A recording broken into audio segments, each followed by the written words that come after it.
the question is how to find a note seller, right? Or somebody who's in need of selling that note, their note or whatever the case is. I know like with wholesaling, right? You want to talk to that person to see what their situation is and you tailor your offer to fit whatever their situation is. Is that kind of the same way when it comes to notes as well?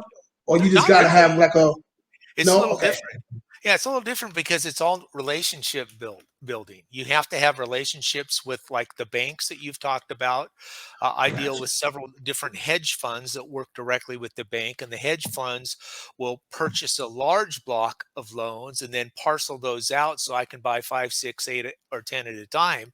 And so having relationships with banks, savings and loans, if those exist anymore, credit unions, hedge funds, and then there's a couple different what's called an exchange on the marketplace. There's certain exchanges where you can go in and purchase notes on a one-off basis, where if I want to sell one note, I can sell my note on an exchange, and then Yeah. somebody out there will look at it and say, this seems to fit my profile, my model, and then we'll entertain a negotiation standpoint right through that exchange.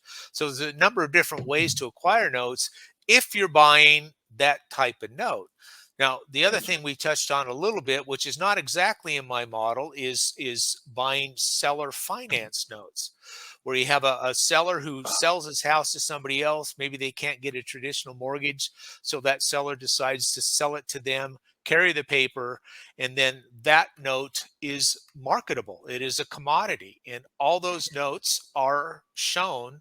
Since the mortgage or the deed of trust is recorded, if you have a relationship with a local title insurance company, and you can ask that title insurance representative to produce a farm of recently recorded seller financed notes or seller finance mortgages, they can give you a list and then you could market to those sellers and buy the note directly from a seller.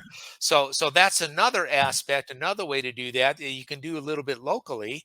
So, if you wanted to do a 25-mile radius around your office, you would go to your title company and say, can you look at the any sort of recently recorded or whatever date you want, whether it's 2 years or whatever, of privately financed seller finance mortgage notes, whether they be a first mortgage or a second mortgage, and have them do a farm list for you. And then you can set up a marketing campaign to those folks because, you know, everybody would like their cash right now and they're willing maybe to take a little discount, due to Yeah. the velocity of capital to buy it now for a discount, whether rather than wait, for the next 10 to 15 years for that loan to pay off. Yeah, that's so true. Yeah. Man, that's interesting. That's interesting. So so we have another one here. So here's a question. How to sell a mortgage note? I guess it's kind of the same, right? I mean, you got people who are out there who are in, let's say, REI meetup groups, right? Who may be doing the same thing that you're doing. You Yep. may be part of that group. They may have a group that you can post things on. And, hey, man, I got this particular. Does this fit your criteria? Whatever the case is, and there it is. All right. so I guess it wouldn't be a problem if it's a great deal. Just like any real estate, you run across a great deal, it pretty much sells itself. Yeah, in a lot of ways, that's exactly right. And so marketing those out is there's a number of different ways to do it. A lot of it depends on if you're marketing to the type of buyer that are looking for that particular type of note. And so, I mentioned earlier in the broadcast, there's a difference between being in the or the note business versus being a note investor. And so if I'm a note investor, I may only have the capital to buy one or two at a time. And so those type of situations, as far as selling it out, if you have one to sell, you're going to look for those folks that want to buy one or two at a time, or one-offs as we call them. And that way I can put those loans in my own personal portfolio and have that borrower make the payments to me. Now, what I like to do is I like to buy notes in my self-directed IRA. And so all those particular notes pay me tax-free because the borrower's making payments right to my IRA. And so that's a passive income play that becomes non-taxable or maybe tax deferred depending on the type of RRA. And so when somebody's looking at their overall, investment portfolio, I always like to say, make sure you're taking full use of your self-directed IRA to try and increase that balance. as fast as you can, as high as you can, tax free. So that's Yeah. one thing to do. And mortgage notes are one of those consistent things. You get a good borrower, they're going to make their payment every night just like clockwork. Yep. So Yep. so Now, I hope you guys understood what he just said. You buy it with your self-directed IRA, right? So you know the IRA is was it? It's post-tax. So you're using it for real estate, like you just talked about. It can become a um, tax-free situation here. So, and we learned a couple of extra episodes ago that there's ways that you can roll your 401k possibly into a Roth IRA. So, and actually do this thing, man, without paying any taxes doing it, man. Let that thing continue to compound and make you money. That's your retirement. So if you're waiting on what's the these different things the government's supposed to be offering us when we get older, man, it may not be here. Man, that is huge. I wish I'd have knew about this when I was younger.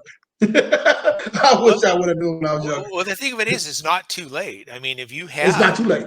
yeah, It's it's not too not too late. late for anybody Yeah. on this phone call, because if you just have the right custodian for your IRA, they will allow you to purchase alternative investments in that. And ones I target are promissory notes secured by residential real estate. But you can also buy commercial properties. You can also buy apartment complexes. And I know Yeah. some of the guys you have on as co-hosts from time to time like the multifamily type properties. You like the multi-family Yeah. type properties. So you can actually acquire a apartment complex in your IRA. Yep. Absolutely. And there's also lending opportunities out there too that will, your IRA provides the down payment. You can borrow money from a lender that's called a non-recourse lender, Yep. and you can Yep. acquire, a higher price type apartment complexes or whatever you want to in that for that fashion. Again, purchase something that creates an income stream that you can use when you're actually into that retirement. Yeah, and see, and most people would probably think that this would, to buy mortgage notes, it's going to cost you a whole lot of money. But you don't have to. And there's a lot of situations you don't have to have $100,000, right? It depends on what you're looking at and what kind of deal you find, man. It could be 10 grand to get you started. You see something in the area, maybe put 10 grand on it, buy it or whatever the case is, maybe put a few bucks into it or whatever. And you never know, man. That property value may rise, and then there you go. You sell it and put it right back in your Roth IRA and look for something a little bigger or something a little nicer. Before you know it, your pile is going higher and higher, and you got plenty of money to retire on. So yeah, this is a great thing. Well, let me This give is you a a little great thing. case story if I can. Okay, I'll tell you about the first note Okay. I bought. Okay, it was in an IRA. It was a non-performing loan that was in a place called Klamath Falls, Oregon. Okay, which is down in the central part of this southern part of the state of Oregon. It was the loan was originated in like 2006, and this gal from California had bought the property. She brought it as a second home, but she never visited the property, and it immediately went south. It went into severely delinquent. I think it was 3 or 4 years delinquent when I finally bought the note. I bought the note for $12,500. Okay, spent a Mhm. little money because I wanted to board it up and make sure that there were no, transients in it or any sort of homeless people doing it. And so I tried to contact the lady to do what's called a deed in lieu of foreclosure, because I didn't want to go through a full-fledged foreclosure. So I always like to offer, would you do a deed in lieu? And so somehow I found a guy who was able to track her down in Southern California. And I told her, because of being a non-owner occupied or a second home, there was a way that I could sue for what's called a deficiency judgment. So if I sold it at auction for $50,000, but she owed me $100,000, I could sue her for that deficiency of $50,000. So what Yeah. I offer to her is, if you give me a deed in lieu of foreclosure, I will waive my right to sue for the deficiency judgment. And so she did. She signed the property over to me, and that was on like what was it, May 7th of one year. I listed it with a realtor on May 5th and sold it by May 12th. By the end of May, I had it sold. I sold it for $25,000. I own the property.